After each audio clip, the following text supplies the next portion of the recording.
Poder em Pauta, com Amanda Valeri. Olá, seja bem-vinda, seja bem-vindo ao Poder em Pauta, diretamente aqui dos estúdios da Rádio Cultura, e toda semana a gente tem um episódio novo. E hoje vamos falar do conflito entre Israel e Irã. Os ataques começaram na última sexta-feira, dia 13 de junho, e se intensificaram nos últimos dias. Então, para a gente entender a escalada desse conflito, o Poder em Pauta recebe hoje Rodrigo Amaral, professor de Relações Internacionais da PUC São Paulo, especialista em política internacional no Oriente Médio. Rodrigo, seja bem-vindo mais uma vez. Obrigado, Amanda. É um prazer estar aqui com vocês novamente, né? Agora estúdio com cara nova. É sempre um prazer, mas também aquele sentimento agridoce, né? Porque venho aqui geralmente para falar de algum contexto que ascendeu em termos de tensão ou conflitualidade no Oriente Médio, é o caso, né? Nós estamos aí com um alerta laranja para vermelho na região. E aí eu vou começar com uma pergunta básica até para quem está vendo a gente e ouvindo, que se não está muito familiarizado com o assunto, eu acho que por que Israel atacou o Irã? É um ataque sem precedentes? É um ataque sem precedentes na sua intensidade, né? No que se refere às linhas de inimizade entre esses dois países, eles antecedem desde 1979, pelo menos, quando o Irã fez a revolução, né, que se tornou um Estado, uma república islâmica do Irã, e desde então os países têm inimizade, têm projetos de poder que são antagônicos, né? O Israel muito apoiado ao Ocidente, à lógica ocidental no Oriente Médio, e o Irã como um ator contra-hegemônico e expressivamente contra-hegemônico, né? Então, desde aquela época, tinha uma linha de inimizade crescente, latente, e desde aquela época, Israel sempre se preocupou com a capacidade nuclear iraniana, né? Então, acho que esse é um detalhe fundamental, né? O tema, né, do desenvolvimento nuclear iraniano sempre foi muito caro para Israel, como a face do Ocidente no Oriente Médio, digamos assim, né? Agora, nessa história, nós tivemos 2 ataques que ocorreram de forma inédita em 2024. O primeiro foi em abril de 2024, quando Israel atacou uma embaixada iraniana em Damasco, né, na Síria. Isso é considerado nas relações internacionais um ataque ao Estado, né? A embaixada faz parte de um Estado, mesmo que fora. E o Irã respondeu com centenas de ataques de mísseis e drones, né? Então foi o primeiro embate físico entre esses dois países no âmbito militar aéreo, né? Isso é importante. Num segundo momento, em setembro, outubro de 2024, no segundo semestre, em decorrência da expansão da agenda militar israelense, Israel começou a empreender uma guerra direta contra o Hezbollah, que talvez é o maior aliado iraniano, né, proxy, digamos assim, dentro do Oriente Médio, assassinou o Nasrallah, que era o líder do Hezbollah, e assassinou o líder do Hamas em Teherã, né? Isso é um dado importante. O assassinato do Ismail Haniyeh em Teherã, né, que é a capital do Irã, aconteceu no cenário da posse do atual presidente, né, Pezeshkian, né, o presidente do Irã, em setembro do ano passado. Inclusive, Geraldo Alckmin, representando o Brasil, estava em Teherã nessa celebração de posse do presidente iraniano.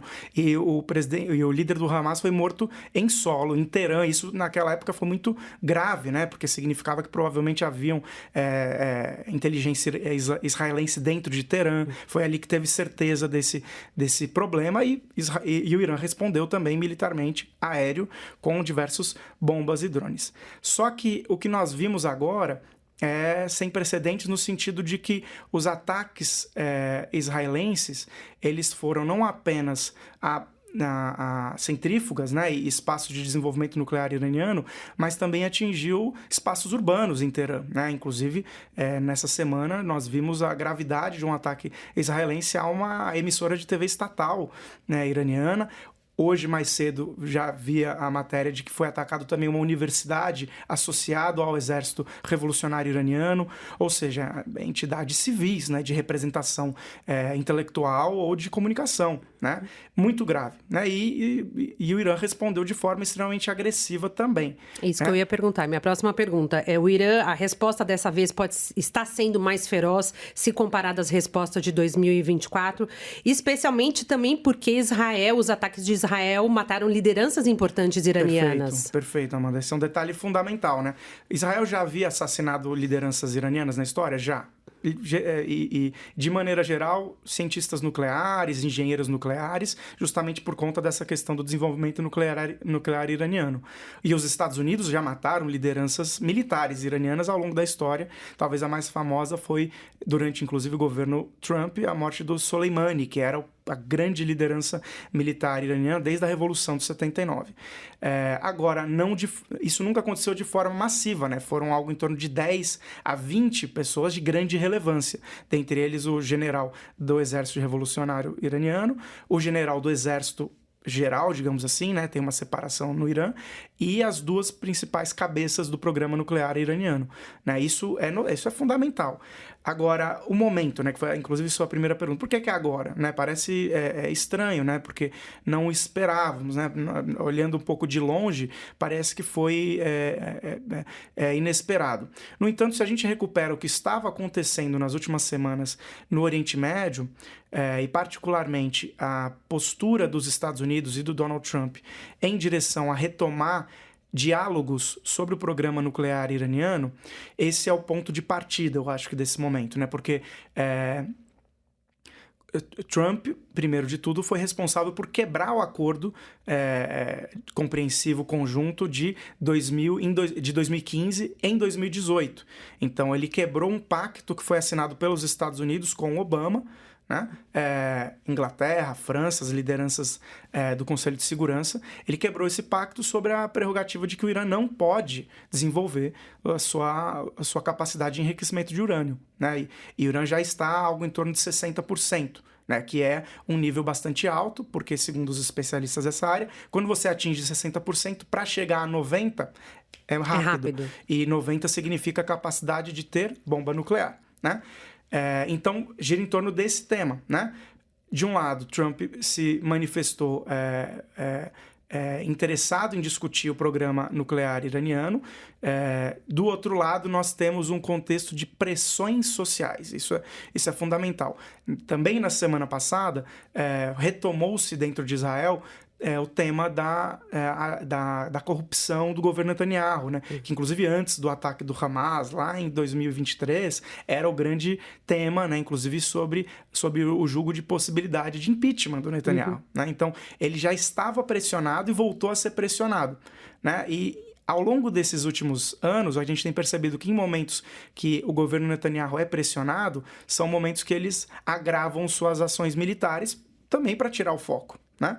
Então, acho que soma-se aí dois elementos importantes, né? Você, de fato, promover um ataque que vai prejudicar a capacidade nuclear do seu inimigo, que era o Irã, ao passo de que você também tira o foco e você coloca os Estados Unidos numa posição de ter que tomar decisões. E é por isso que, no dia de hoje, Trump falou, eu vou ou não atacar o Irã, eu não sei o que eu vou fazer, porque ele está pressionado, ele está num momento de pressão internacional. E o Trump ele tem subido o tom, né? Na quarta-feira, ele pediu a rendição completa de Teherã, disse que sabia onde estava o líder supremo Ali Khamenei e que naquele momento não iria matar.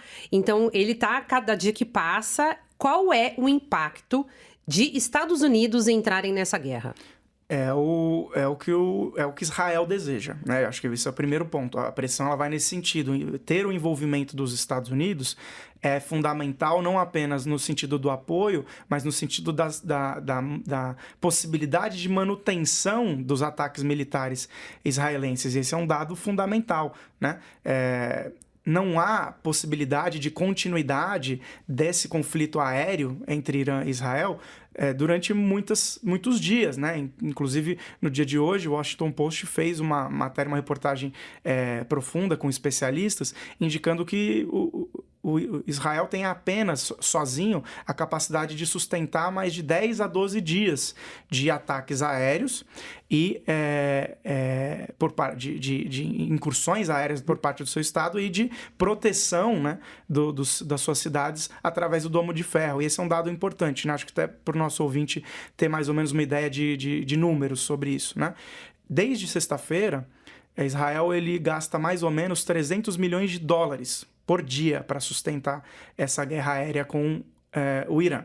O Irã tem muito mais mísseis balísticos, Isso é importante. Israel tem muito mais drone e tem muito mais capacidade de defesa, mas o Irã tem muitos mísseis balísticos.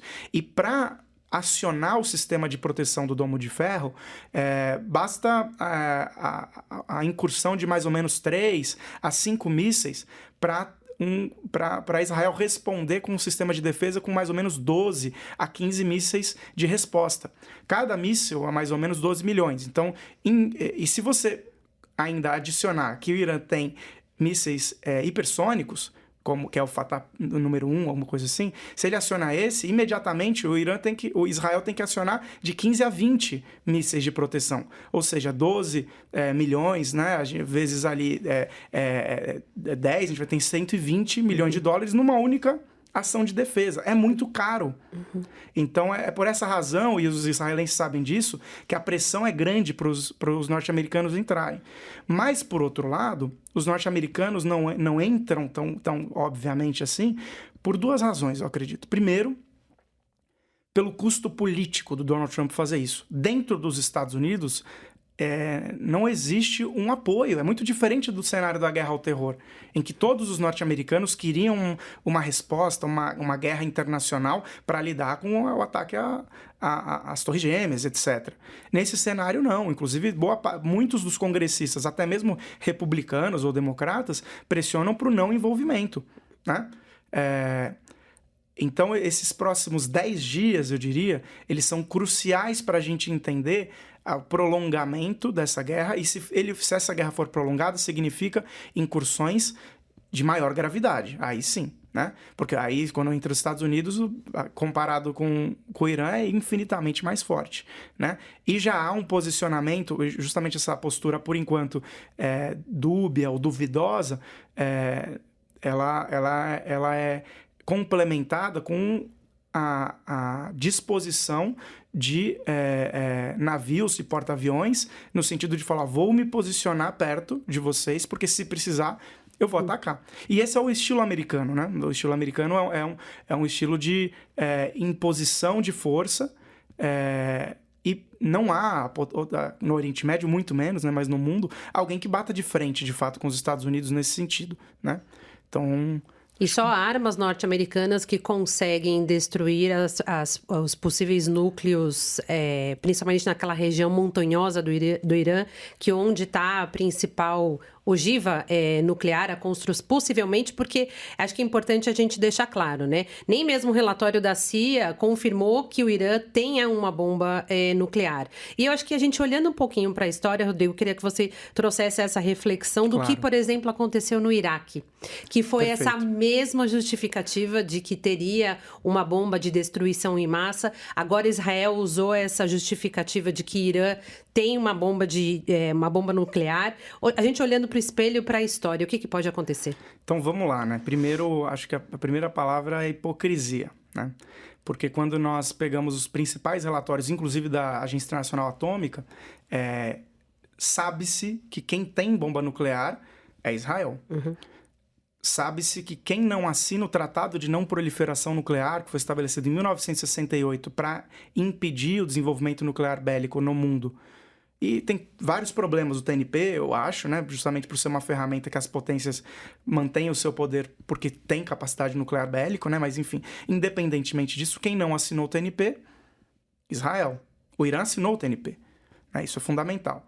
Quem não, na história, nunca permitiu inspetores da Agência Internacional Atômica foi Israel, não foi o Irã. O Irã já recebeu inspetores da Agência Internacional Atômica. Agora não, mas na história já recebeu.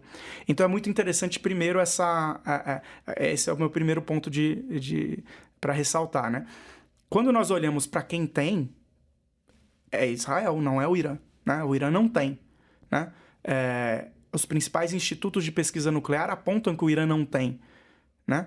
Os relatórios iranianos, que parecem fiéis, porque você tem também, como eu falei, inteligência israelense, inteligência americana, apontam que não tem. Ele tem a capacidade de desenvolver a médio prazo, mas ele não tem.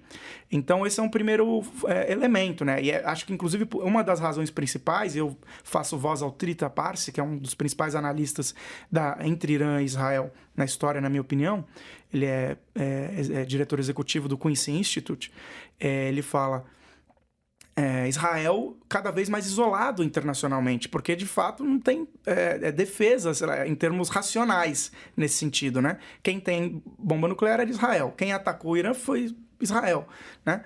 No entanto, quando a gente olha para a história, e essa sua pergunta é fundamental, essa racionalidade ela importa muito pouco, né? Porque nas relações internacionais o que importa é capacidade, né? Se você tem a capacidade de impor sua vontade e sua força, né? E se a gente associa Israel como um aliado de extrema importância para os Estados Unidos, desde a Guerra Fria no Oriente Médio, a gente consegue entender outros episódios da história, né? Então, remontando essa história da inimizade entre norte-americanos e Saddam Hussein, particularmente, né? E é muito curioso, porque o Iraque do Saddam foi aliado dos americanos até o final dos anos 80, né? Inclusive, na guerra Irã-Iraque, os americanos apoiaram formalmente o Iraque. Virou a chave, né? Fim da Guerra Fria, e os iraquianos invadiram o Kuwait, anexaram o Kuwait e virou o grande mote para um Estado considerado pária no sistema internacional. E o grande argumento é que o Iraque estava agindo de forma imperialista, estava agindo de forma a violar o direito internacional. É verdade, estava violando. Mas outros estados no mundo faziam isso. Historicamente, grandes impérios fizeram. Os Estados Unidos fez na América tantas vezes, fez nas Filipinas, os ingleses fizeram, os portugueses, enfim. Aí a gente iria longe, né? Parecia não ser essa a razão, né? E uma das grandes questões era porque o Iraque também tinha um programa nuclear em andamento, né? Acho que esse é um ponto fundamental também. O Irã, o Iraque, Israel, todos eles iniciam o desenvolvimento nuclear nos seus países no início dos anos 50, na esteira de um projeto norte-americano, que era do presidente Eisenhower, que chamava Programa de Átomos para a Paz, né? Era a ideia de promover desenvolvimento nuclear em países em desenvolvimento, inclusive Brasil, enfim, desde que esses países não caminhassem para o poder nuclear bélico, né?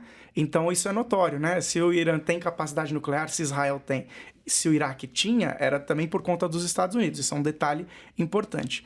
Acusava-se o Iraque de ser um estado que provavelmente tinha armas de destruição em massa, porque usou armas de alto grau criminoso no Kuwait, mas acusou-se que tinha arma nuclear. Isso não era uma questão, mas não era uma grande questão nos anos 90. Quando estoura a Guerra ao Terror em 2001, aí sim, esse imaginário norte-americano de necessidade de ocupar os espaços internacionais para o combate de terroristas, vai ser dentro desse imaginário que os americanos vão vender uma ideia que não tem qualquer documento e qualquer cabimento, hoje, inclusive, fala-se muito claro sobre isso, de que o Iraque, por ser um ator anti-hegemônico nos anos 2000, sob a liderança de Saddam Hussein, provavelmente desenvolvia arma nuclear. E se ele desenvolvia arma nuclear e era anti-americano, existia a possibilidade dele financiar grupos terroristas. Lembrando que o terrorismo é um artifício narrativo norte-americano. Porque o terrorismo, no final das contas, é uma tática, né? A gente falou muito sobre isso naquele outro episódio, no ano passado, né? Em setembro do ano passado. Invadiu-se o Iraque, derrubou-se o Saddam Hussein e constatou-se que não havia arma nuclear, né? E o programa iraquiano era um programa energético para fins civis, né? Ninguém mais falou sobre isso. O importante era democratizar o Iraque. Nós observamos o Iraque hoje, ele é um estado fragmentado, é um estado frágil, que inclusive por conta dessa intervenção norte-americana, você tem o desenvolvimento de outras radicalizações, né? Talvez o mais notório deles seja o Estado Islâmico, em reação justamente à presença ocidental no Oriente Médio. Então é uma grande bola de neve, né? E quando nós observamos esse caso atual, há algumas semelhanças, né? Principalmente essa acusação da arma de destruição em massa e da bomba nuclear. Agora, se nós observarmos o estado das coisas, que e se o Irã tivesse uma bomba nuclear? Vão ter diversos autores de relações internacionais, inclusive tradicionalistas norte-americanos, como Kenneth Waltz, que é um grande teórico de relações internacionais, que escreveu um artigo em 2012 falando por que o Irã tem que ter uma bomba nuclear. Eu, Rodrigo, pessoalmente, me considero um pacifista, algo um pouco mais nesse sentido, entendo que seria muito melhor um mundo desnuclearizado belicamente. É isso que eu ia questionar. O ideal não seria exatamente seria isso. Mas mediante uma realidade, né? O Kenneth Waltz é um neorrealista, né?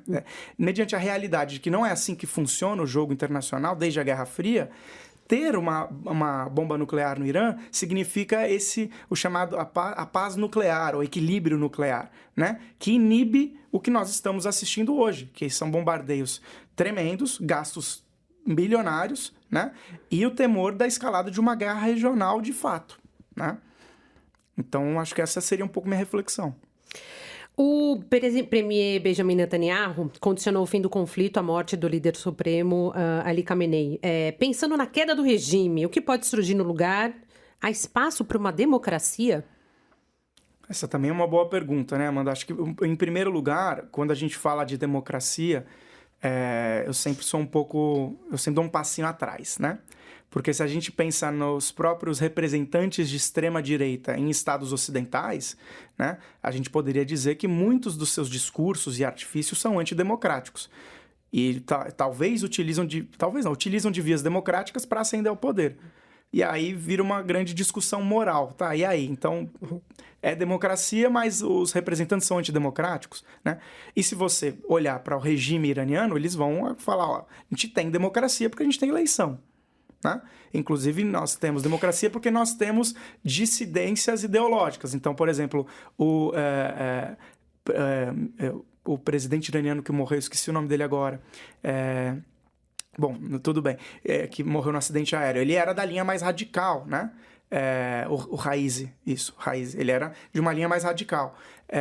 O Pezeshkian, ou o Ahmadinejad, lá na época do amigo do Lula, ele era muito mais moderado. Então, eu acho que a gente tem que tomar um pouco de cuidado, né?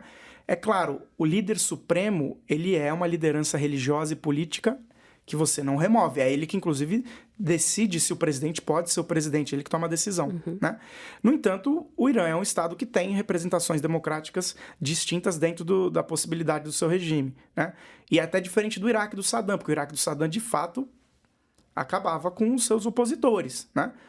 Só que era uma república secularista. Então, olha que interessante, né? Acho que a gente tem que tomar um pouco de cuidado, porque se a gente vai nessa lógica, parece que Israel é democrático e o Irã não é democrático, então lá está errado, a gente tem que mudar o regime. E não é bem assim que as coisas funcionam, né? Inclusive, se a gente pensar em estruturas monárquicas, a Inglaterra é uma monarquia, né? Se a gente pensar em estruturas monárquicas teocráticas islâmicas, a Arábia Saudita, ela é tudo isso e ainda dinástico familiar, porque o nome da Arábia Saudita é Arábia Saudita, da família Saud, né? O Irã não é. Então, se a gente talvez tivesse uma métrica muito burra, entre várias, do que é mais democrático. A Arábia Saudita é menos democrático que o Irã. Então, acho que esse é um primeiro ponto. O segundo ponto importa a questão democrática? Acho que importa muito menos do que a questão da própria posicionamento anti-hegemônico iraniano. E isso que é grave, é isso que incomoda o Ocidente de maneira geral. Não é hoje que o Khamenei fala sobre aniquilar Israel. Né? Ao longo da história, e não é de hoje também que se fala sobre a necessidade de acabar com a teocracia ditatorial iraniana. Né? Então esse discurso, ele reacende num contexto de tensão. Agora, em termos práticos, né? E aí eu vou me valorizar porque eu fiz uma tese de doutorado estudando o Iraque e a intervenção norte-americana. No contexto da derrubada do Saddam Hussein, os americanos constituíram uma relação transnacional com a elite de oposição ao Saddam Hussein iraquiana. Então, os americanos haviam contato com os curdos iraquianos, com partidos islâmicos iraquianos que eram contra do Saddam Hussein, outros partidos, né, que apontavam para a necessidade e vontade de tirar o Saddam do poder. O Saddam foi se isolando, né, desde os anos 90 até 2003. E isso criou uma condição de possibilidade de retirá-lo. E somado ao fato de que quem empreendeu isso diretamente foi os Estados Unidos. Não foi um proxy americano. Não foi Israel. Foi os americanos, com dinheiro americano. Quando a gente olha para o caso do Irã agora, é muito mais difícil do que isso. Primeiro, porque a penetração social transnacional, ela basicamente não existe, ou se existe, ela é muito pequena. Eu poderia talvez falar dos curdos iranianos, que talvez eles gostariam que o regime não fosse da forma como é, ou existem também partidos de oposição dentro do Irã. Mas O regime é muito sólido no Irã. Ele é muito sólido, ele tem uma capacidade militar muito grande. Então, unilateralmente, você derrubar o regime iraniano, eu não consigo ver. Isso implicaria numa guerra regional. E eu não aposto numa guerra regional nesse momento. Agora, qual que é a aposta que os americanos tentam fazer, que os israelenses tentam fazer? Tentar mobilizar a população. E é isso. Na verdade, o discurso, em vários momentos, né, de oficiais israelenses, tem separado a população do regime, né, e instigado a que a população se volte contra o regime. Essa tática pode surtir o efeito? Essa é a tática que eles mais acionaram, né, nos últimos tempos. Então, é você tentar... Inclusive, a gente não pode se esquecer, né, há 2-3 anos atrás, antes do ataque do Hamas a Israel, nós tivemos diversos protestos em massa no Irã que acarretou no assassinato de Mahsa Amini, né, que era uma liderança feminista iraniana. Então, isso é importante. No Irã você tem diversas ideologias, né? Acho que isso é fundamental. E mobilizou-se muito a população iraniana contra o regime. Depois a coisa se apagou porque, de fato, né, quando a gente tem contexto de conflitualidade, é muito normal os países conseguirem atrair mais essa veia nacionalista, essa coisa da proteção e da existência. Israel faz isso muito bem também. Então, existe algum espaço, né? Eu acho que esse espaço ele ainda assim é pequeno. E eu acho que essas táticas elas não são isoladas, né? O que eu consigo ver, e isso também faz parte da minha tese, né? Quando eu olho para o Iraque em 2003, não é que foi só os Estados Unidos entrar no Iraque e tirar o Saddam Hussein. Não, ele planejou isso ao mesmo tempo que se conectou com as elites anti-Saddam, ao mesmo tempo que executou sanções econômicas que enfraqueceram economicamente o Iraque. Então você vê algumas semelhanças. O Irã passa também por sanções. O Irã tem uma população diversa que muitas vezes é insatisfeita com o seu governo, né? A tática ela é essa, basicamente. E não pode acontecer o contrário, a população se unir para defender nesse momento de ataque israelense, a população olhar com um outro olhar, se unir para fortalecer o regime se proteger, eu né? Acho que, Amanda, eu acho que é isso que nós estamos vendo agora, né? A gente vê muito mais nas ruas de Teherã as vozes de ataque extremo a Israel e é claro, nesse contexto, é um contexto que as vozes, as falas, elas são extremas, né? E obviamente que a prática da guerra ela vai ser moderada no sentido de que a extremidade pode levar um tiro pela culatra e levou ao longo da história, né? Mas você tem muito mais vozes no Irã em defesa do Irã e em prol de ataques mais intensivos contra Israel do que o contrário. E é por isso que esses próximos dias, eu diria esses próximos 10 dias, são cruciais para ver de que maneira os Estados Unidos vão se posicionar, se haverá um ataque direto norte-americano, né? Se vai ser além do discurso, né? Tem que derrubar o Khamenei. Tá, e o que vocês vão fazer para isso, né? E a que ponto, né? Porque os iranianos estão sempre dobrando a aposta. Você vai ter que fazer o acordo nuclear. Não vamos. Aí toma ataque. A gente contra-ataca. A gente vai tirar o seu líder. Então a gente vai atacar suas bases militares. Fala a resposta iraniana aos americanos. E aí eu vou aproveitar essa deixa e questionar. O Irã pode partir para tudo ou nada para mostrar sua hegemonia, se um dia teve na região? Eu vou citar o maior, talvez o mais conhecido, né, teórico de guerra, que é o Sun Tzu, que é inclusive um teórico oriental, asiático, né? Ele tem um livro que é muito famoso, chama Arte da Guerra, né? E ele falava que a pior tática é a de encurralar o inimigo. Quando você encurrala o inimigo, ele só tem uma alternativa, que é o tudo ou nada, que é ir para cima, né? E, historicamente, né, a gente observa o Oriente Médio, de maneira geral, sendo um pouco generalista agora, mas é uma tradição, assim, digamos assim, que eles não têm medo de fazer guerras nesse sentido. Isso por quê? E não é, eles nasceram assim, não. Isso faz parte do histórico de colonização da região. Todos os processos de independência que aconteceram no Oriente Médio, de maneira geral, aconteceram por vias revolucionárias. É muito diferente da história do Brasil, por exemplo. Não passou por uma revolução. Ali teve que se conquistar, enfrentando os colonizadores europeus, né, no caso a França e a Inglaterra, desde o fim do Império Otomano, né? A gente tem inúmeros casos de revoluções. E mesmo quando estados foram criados à mímese do Ocidente, por exemplo, o caso do próprio Irã. Até 1979, o Irã era um estado monárquico, né, da dinastia Pahlavi, que era associado ao Ocidente. E os iranianos fizeram uma revolução para ganhar a sua autonomia, e esse é o discurso deles. É islâmico, mas é autonomia perante a uma ordem impositiva de fora. E isso está grandemente no imaginário dessas populações, né? Assim como esteve no Egito, nos nacionalismos árabes, né? Assim como esteve em várias outras localidades dessa região. Por isso que uma guerra nesse sentido, e acho que por isso que o Trump fala... maybe I go, maybe I don't go, né? Ele tá nessa coisa de vou ou não vou. Porque ele sabe que ali ninguém arredia o pé, né? E o ataque de Israel ao Irã aconteceu na véspera da 6ª rodada de negociações entre Teherã e Estados Unidos. É possível ter uma esperança da retomada de um diálogo ou um espaço diplomático para isso? Esse é um ponto muito importante. De novo, acho que as coisas não acontecem de forma isolada. Estou atacando, não vou conversar. Não.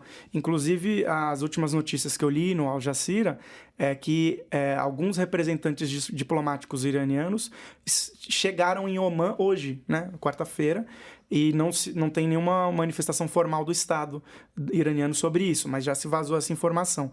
Foi em Omã que há 3 semanas atrás, ou 4, agora não vou me lembrar, que houve as primeiras conversas entre iranianos e norte-americanos, né? Representantes do Departamento de Estado dos Estados Unidos conversaram com o ministro das Relações Exteriores iraniano para discutir a questão nuclear, né? Então isso acontece ao mesmo tempo, né? E pensando em Trump, né, e na sua a gente já pode dizer assim, tradição, né, já é o 2º mandato dele, ele é um cara muito ativo em termos de política externa, ele tem esse estilo de tentar assumir para si resultados positivos, né? Eu não acho, ele não tem nenhuma fidelidade a nada. Eu honestamente entendo que é por isso que ele tem a gente costuma dizer que é o business diplomacy, né, de negócios. O que for me favorecer e favorecer os meus aliados empresariais ou políticos, meus pares, né? Os meus pares eu vou fazer. Então, se o caminho for uma guerra e a gente tiver que enfrentar uma guerra, iremos. Se resolver pela paz e pelas vias diplomáticas, excelente. Eu vou falar que eu fui uma liderança tal qual o Clinton, em 1995, falou: eu estabeleci a paz entre Palestina e Israel em Oslo, né? E não era exatamente aquilo também. Então, vai haver um oportunismo de uma forma ou de outra. E aí, pegando gancho nisso, a credibilidade norte-americana diante dessa postura de Donald Trump, ela não está um pouco fragilizada? E aí, esse caminho diplomático para uma possível negociação de um cessar-fogo, armistício, também pode ser comprometido? Eu acredito que sim, né? Eu acredito que sim no sentido de que nós não podemos esquecer, né? Enquanto a gente está tendo esse podcast, esse tema de tensão entre Irã e Israel, Gaza continua sendo bombardeada de forma constante, né? No dia de ontem foram mais de 100 mortes registradas de civis, então isso é muito grave, né? Então, a gente já está num contexto de guerra do Oriente Médio, em que essa imagem da maneira pela qual os Estados Unidos, que de forma incessante apoia Netanyahu e Israel, né? E de forma incessante não viabiliza paz na região, isso reverberará, digamos assim, na forma como ele tem conduzido essa questão do Irã. Só que tem uma grande diferença, né? Quando a gente olha para Gaza, mesmo quando a gente olha para atores mais ou menos fortes como o Hezbollah, como os Houthis, a gente está falando de um nível de guerra muito desproporcional. Quando a gente olha para Irã e Israel, a gente tem alguma paridade, né? Então, levar essa guerra a um sentido de intensificação é muito perigoso, porque isso vai implicar nos atores regionais do Oriente Médio a tomarem decisões de aliança, invariavelmente. Isso vai implicar a entrada de outros estados que já têm se manifestado, como a Rússia, como a China. A gente pode falar disso um pouco também. Sim. Mas o custo para o Trump é muito alto. Eu acho que tem um pró e um contra, né? Para o Trump, né? Pensando nele. De um lado, ele é visto como um grande maluco da política. E não é, né? Eu acho que isso protege ele muito. Por outro lado, e ele sendo visto assim, qualquer caminho que for, vão falar, ou quem gosta dele é muito ousado e ele faz certo. Ou quem não gosta fala, ele é maluco, ele quase promove uma guerra nuclear. Então vai depender de quem é o observador, né? Já que você mencionou China e Rússia, né? E junto com a Turquia foram 3 países que propuseram mediar um acordo de paz. Mas eu queria saber especificamente qual é o papel de China e Rússia na relação com Israel e Irã. Vamos lá.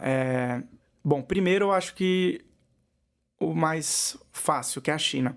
A China ela tem um crescimento da sua presença no Oriente Médio latente, dentro da própria lógica do Belt and Road Initiative, que é o projeto de política externa de ampliação, de presença comercial, né, de infraestrutura da China, está cada vez mais forte no Oriente Médio, pelo menos desde 2020.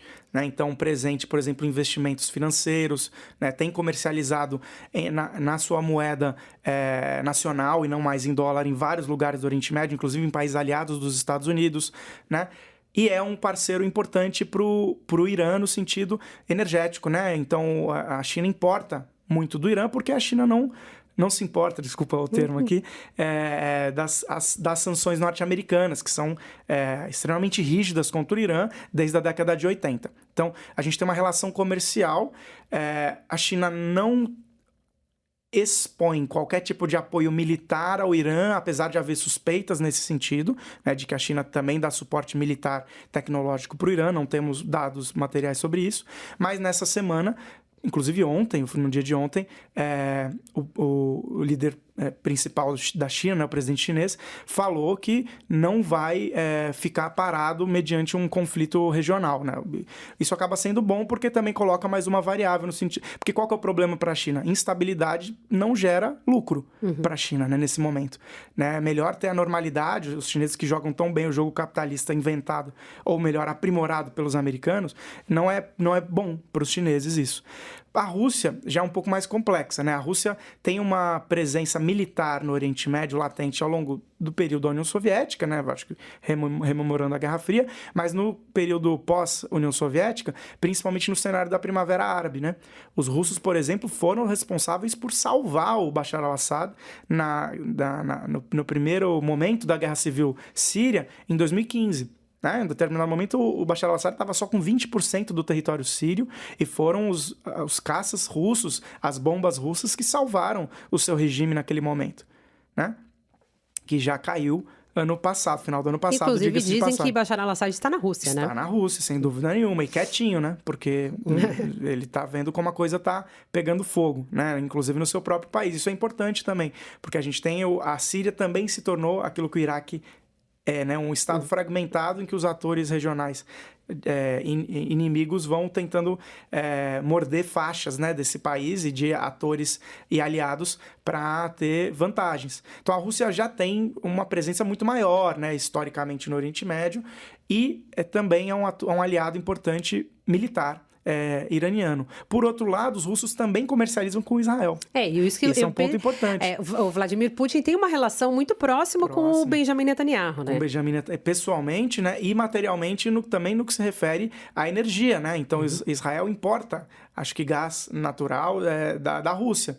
Né? Energeticamente, pode ser petróleo também, se eu estiver enganado. E é, inclusive, por essa razão que o Putin se colocou à disposição para tentar ser um intermediador. Note que é um momento também oportunista, né? E o Trump já até respondeu, ele falou, vai cuidar da sua guerra, né? Vai cuidar lá da Ucrânia. Não podemos esquecer que está ainda rolando a guerra contra a Ucrânia, né? Exatamente. Inclusive, teve uma reunião na Europa dos países europeus essa semana e tiveram até imagens do Zelensky isolado, né? Ninguém falando com ele. Tá? Da reunião do G7 no Canadá. No Canadá, isso, perfeitamente. Ele estava lá. E aí eu queria saber dos outros atores de outros países no Oriente Médio. Como essa guerra ela pode reconfigurar a região? Olha... Que aí a gente pode citar, né? Eu acho que o Iêmen, o próprio Iraque, não sei a que medida o Afeganistão... Então, eu acredito que assim, né? Vamos falar do maior para o menor, né? Arábia Saudita. Acho que esse é um ponto importante, né? Antes da escalada de conflito que começou em 2023, final de 2023, inclusive a China estava mediando um acordo entre iranianos e sauditas, né? Algo histórico, que também vai um pouco na esteira da primeira administração Trump, que fez os acordos de Abraão, que tinham como objetivo normalizar as relações de alguns países árabes com Israel. Então, é interessante observar, né, que o pós-Primavera Árabe e o pré-23, que é quando começou o conflito a ser escalado, era um momento de aproximações que estavam acontecendo no Oriente Médio. Depois desse episódio, e que parece que agora a gente tem discutido cada vez mais o Irã ter acesso à bomba nuclear como algo talvez necessário para o equilíbrio da região, a Arábia Saudita já se manifestou. Se o Irã tiver, eu também tenho que ter. E esse é um ponto fundamental, né? Talvez o cálculo dos sauditas, que para mim é a maior potência árabe, né, da região, é justamente esse. Eu não vou ser inimigo de Israel, mas eu também não posso ficar sem a minha capacidade nuclear. Isso implicaria na necessidade da Arábia Saudita ter algum tipo de investimento ou diretamente dos Estados Unidos, eu acho difícil, ou de outros aliados que têm. Por exemplo, o Paquistão, né? Que tem bomba nuclear também declaradamente. Então esse é um primeiro, né? A gente teria uma movimentação nesse sentido, o tema nuclear voltará a ser uma agenda, né?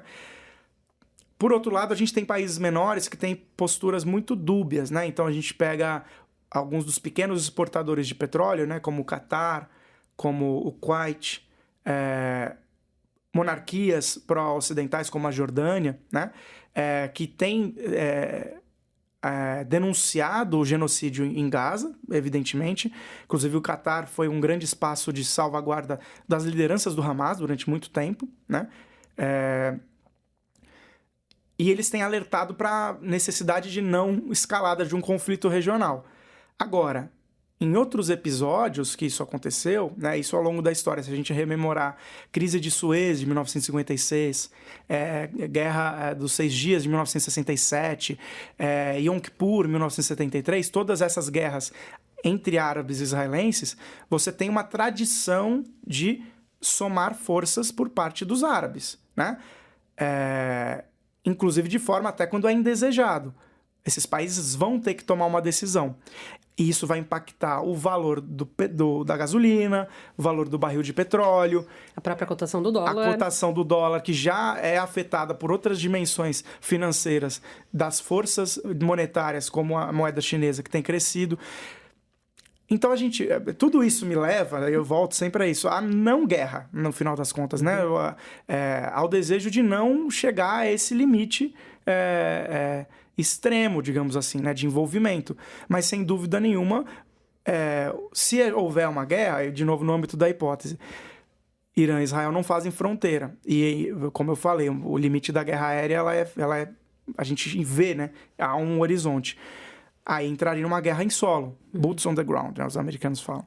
Nesse sentido, o Irã tem muito mais militar do que os israelenses. Mas os israelenses provavelmente contariam com alguma coalizão ocidental. E aí, nesse caso, entre Irã e Israel tem o Iraque no meio, né? Tem a Síria no meio, tem a Jordânia no meio, né? Então, esses espaços vão ser o terreno da guerra, né? E aí é muito interessante, né? Eu falei a Jordânia. A Jordânia ela é pró-ocidental, mas tem uma posição muito latente também no bloco regional islâmico e árabe. Mas quando a coisa aperta, se os americanos falam, você tem que interceptar a míssil, ele vai interceptar a míssil. Então, inclusive, interceptou, né, no início dos ataques em todas iranianos. As outras oportunidades, ano passado também. Então vai ser muito curioso ver esse calo apertando nesses estados menores que vão ter que tomar suas decisões, né? A perspectiva de futuro está cada vez mais difícil de ser feita no Oriente Médio, né, Rodrigo? Você tem alguma perspectiva? E aí acho que é sempre importante a gente voltar para a história, né? Pelo que você trouxe aqui, o caos pode ser instalado. Pode. Eu acho que, mais uma vez, né? Quando a gente fala de relações internacionais, a gente fala de como as potências estabelecem o xadrez geopolítico. E, sem dúvida nenhuma, o que os Estados Unidos fizer vai determinar os rumos desse conflito, né? Se os Estados Unidos iniciarem uma incursão militar direta ao Irã, eu não tenho dúvida que o Irã responderá à altura no seu limite, porque ele vai entender que isso vai ser uma guerra de sobrevivência do seu regime. Se os americanos não fizerem e tentarem apelar por um processo de paz, algo nesse sentido, é uma derrota que pode custar, inclusive, a cabeça do Netanyahu em Israel e tudo que eles fizeram até aqui, desde 2023. A que custo, né? então a decisão está a ser feita, né? A gente tem que aguardar esse... E eu acredito que isso será feito de forma muito breve. Eu acredito que nos próximos 10 dias a gente deve ter uma resposta, se não até antes disso. De onde pode vir a paz? É dos Estados Unidos ou é uma voz que possa fazer uma mediação diante de tantos atores em conflito? Eu acredito que os árabes, de maneira geral, os países islâmicos, né? Eu me lembro de um episódio da Conferência dos Países Islâmicos em agosto, enfim, final do ano passado, que era muito claro, né? Inclusive o ministro das Relações Exteriores da Jordânia, naquele episódio, falou: se vocês precisam de algo mais explícito, aqui vai. E aí ele pega o microfone e fala: nós garantiremos a existência do Estado de Israel. Nós não queremos a destruição do Estado de Israel. O que nós queremos é a criação de um Estado palestino. A gente quer a solução de 2 estados, que é uma proposta que foi feita pelo Ocidente e que ela não tem sido mais sustentada pelo Ocidente. Nós queremos a autonomia palestina. Naquele momento, a principal questão era essa. Então, nós do Ocidente devemos olhar e escutar essas vozes, né? Agora, eles já têm essa posição, eles já têm essa vontade. O que eles não têm? A capacidade de execução. E o único ator que tem a capacidade de execução hoje é os Estados Unidos. E por isso que a gente aguarda ansiosamente uma posição nesse sentido. Então vamos aguardar. Rodrigo, obrigada mais uma vez pela participação aqui no Poder em Pauta, uma grande aula de relações internacionais, e vamos observar os próximos dias. Eu que agradeço, Amanda. Sempre bom estar aqui com vocês.